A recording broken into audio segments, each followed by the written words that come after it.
fatal heart impacts, past painful scars. In fact, I blast tasteful bars and pass. I back up my actions, fact don't ask, grab reactions, jacked attack with every word, then act with class as they hear me snap. I got nothing to lose, cause I fought and felt the bruise. Now I'm not the one confused, call the shots and they produce. I ain't lost, I'm finally loose, pick a new silver excuse. I need the views to boost me to a new abuse of being used. Everybody wants a piece now, y'all can rest in peace now. You're dead to me, so peace out. Remember, you're just freaked out. Get ready for defeat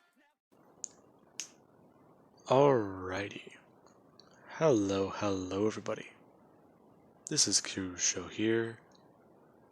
And now, whenever we last left off with this series, we went over the life of a retired hitman. Now,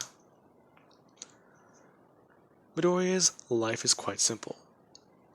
At the age of 22, he is a millionaire. He's buried his past, no longer being paid to kill people.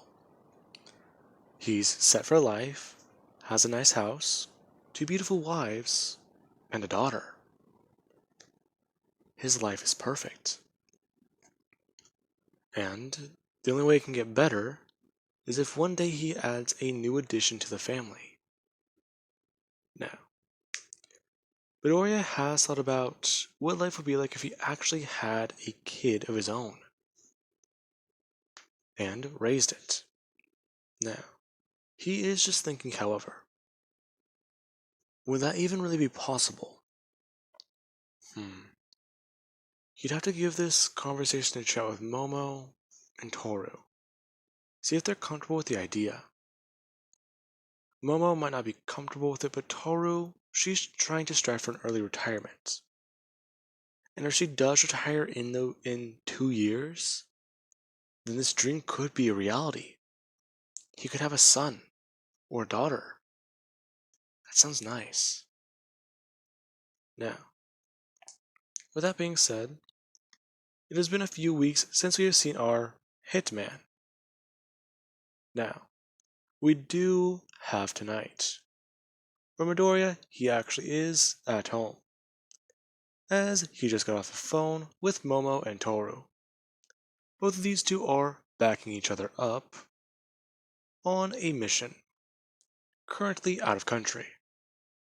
And Midoriya, he is just sitting there, watching TV as he is relaxing. It's actually a very quiet night. Eri, she's over at a friend of hers' house from school, and he's just here, catching up on some TV shows that he's heard about. He has watched at least a few episodes of the current show he's watching in the Continental before, but now he actually has a chance to sit down and catch up on the 5 seasons he's missed since that time. Now, there actually is a knock on Midoriya's door. Him getting up and going to answer it. Him looking through the peephole as he does actually take the locks off of his door, before he does actually just open it up. Hello? Yes. Hello, is this the home address of Izuku Carter?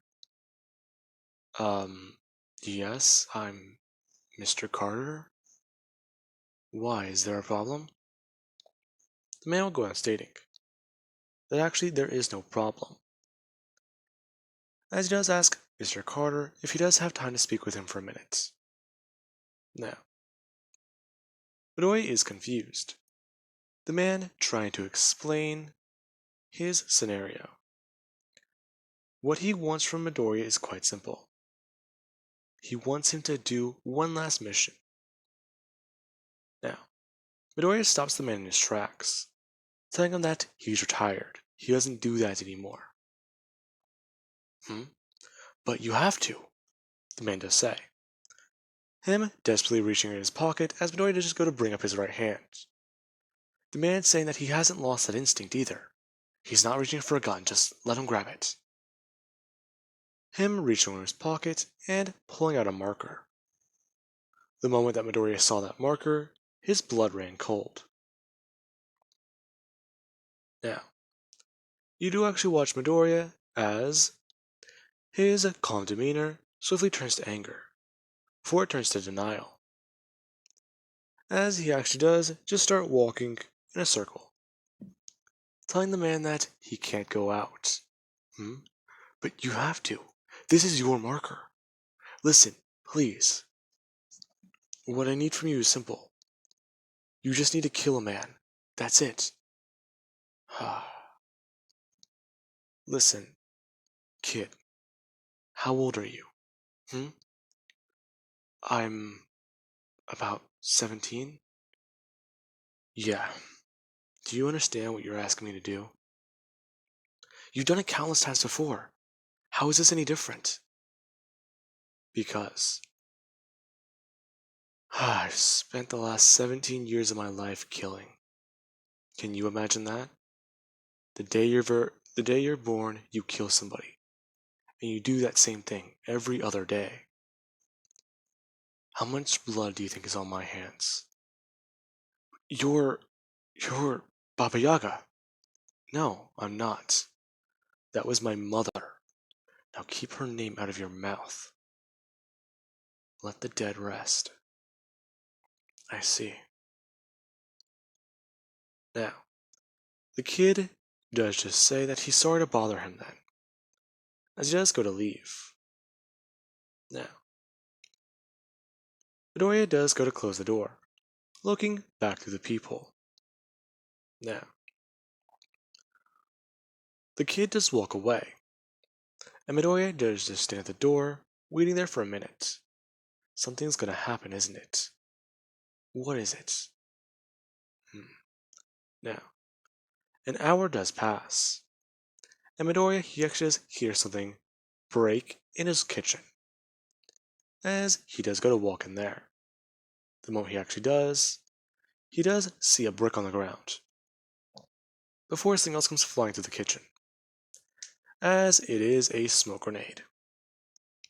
Midoriya looking down at it as he actually does go to cover his mouth and nose, running over and actually stomping on the glass with his shoes, grabbing the grenade as he does actually go to bring it up and throw it. Now, with that said and done, Midoriya then actually does go to run over to the kitchen drawer, pulling it open and grabbing a kitchen knife, as he also does actually go to reach over and grab a gun that's hidden underneath the counter. Now, he does grab the gun, and he does actually look at it before actually making sure that it is loaded, as he does hear explosions. Somebody just threw a hand grenade into the top floor of his house. Luckily, Aries not here. Shit. All this over the fucking marker? This kid has to know. Damn it. I never should have given that thing away that week.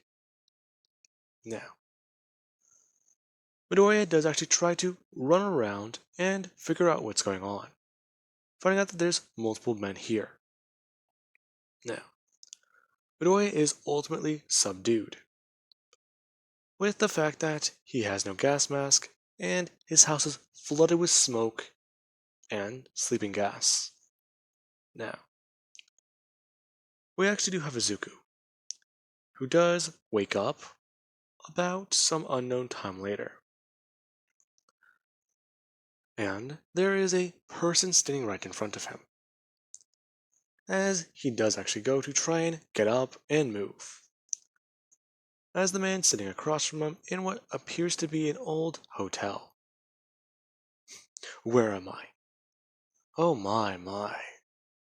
The man does say that it does actually lean forwards, revealing it to be the blonde-haired man I alluded to in a previous part. Now, the man does just say that he can't believe it. Baba Yaga himself. That's not my name. I'm the... No, you're right, it's not. It was the name of a woman who had a lot of secrets. Yes, Isla Carter, an American woman with blonde hair, blue eyes, and who was abandoned by her family. Does this story sound somewhat familiar to you?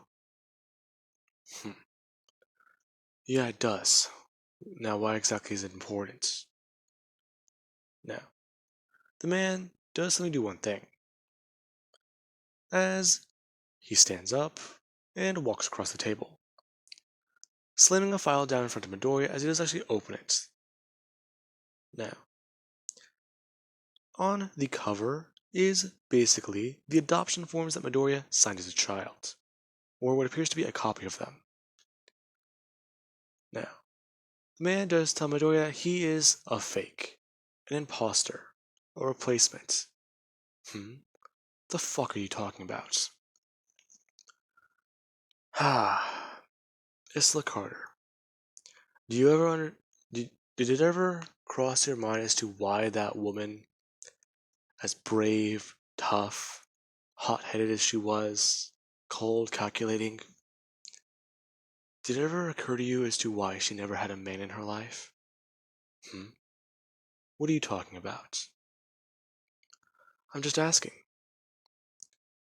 Did you ever think that that young, reckless, foolish girl, she didn't make a mistake here or there? You stopped talking about my mother, our mother. Yes, our mother. Or perhaps I should say my mother, actually. You weren't her blood son. Doria's eyes widening. Okay. Wait. You're my... No, we're not. Only in name are we related. By blood? Not a fucking chance.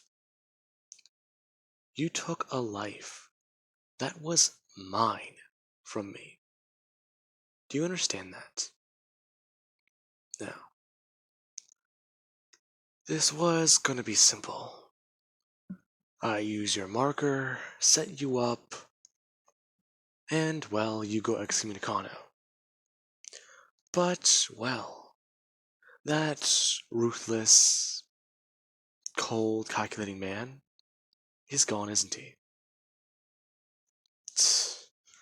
You? Who the fuck are you? Oh, that's simple. Him going off the name something Carter. Or let's just say, I cannot think of a good first name. Anyways, now, he does just go on explaining that he's here for revenge. He's been putting together a plan for as long as he can remember. And parts of his plan have just unfolded.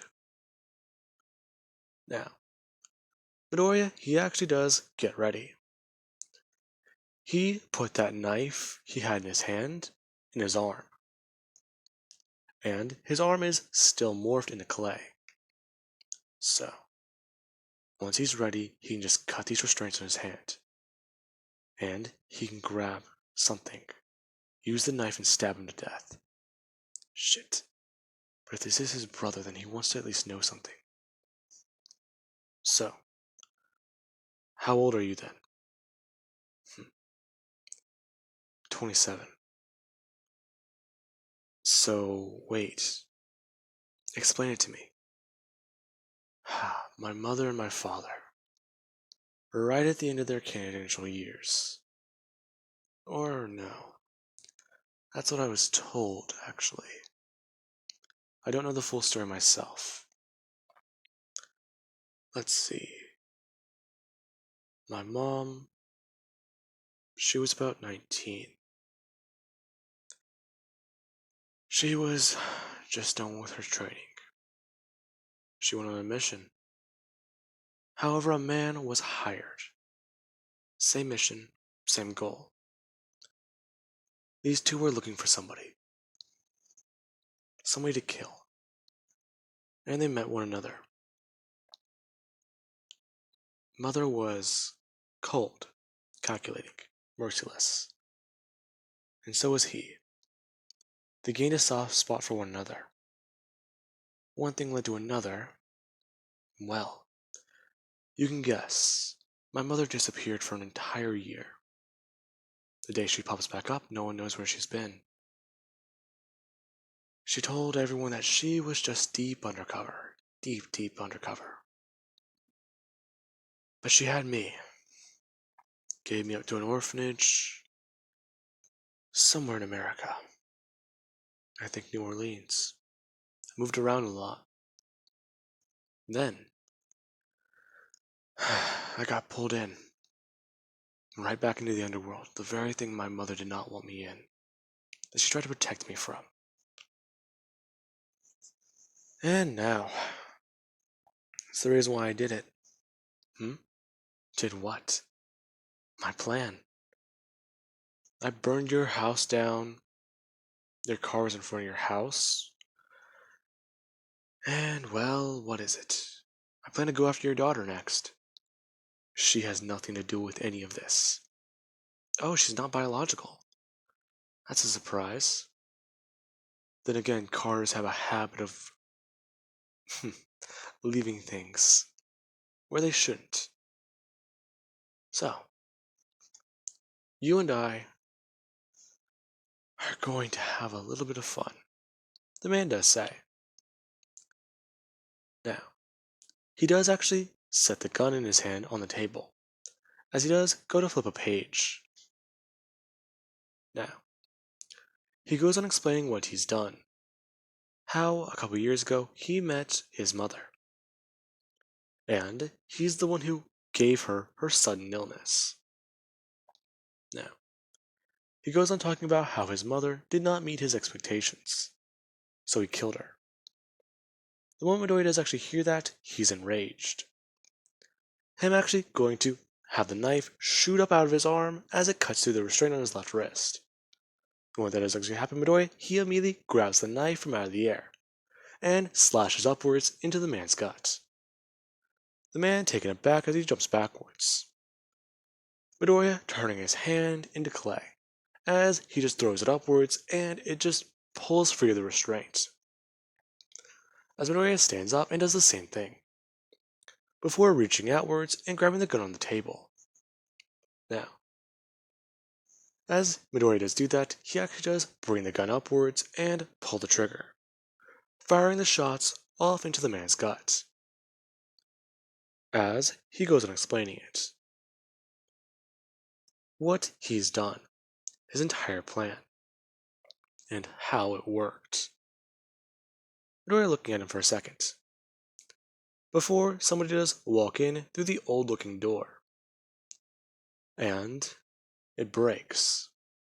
The cork being used to hold this place together. It breaks. And Midoriya sees that old door turn into a brand new one, along with the room clear out.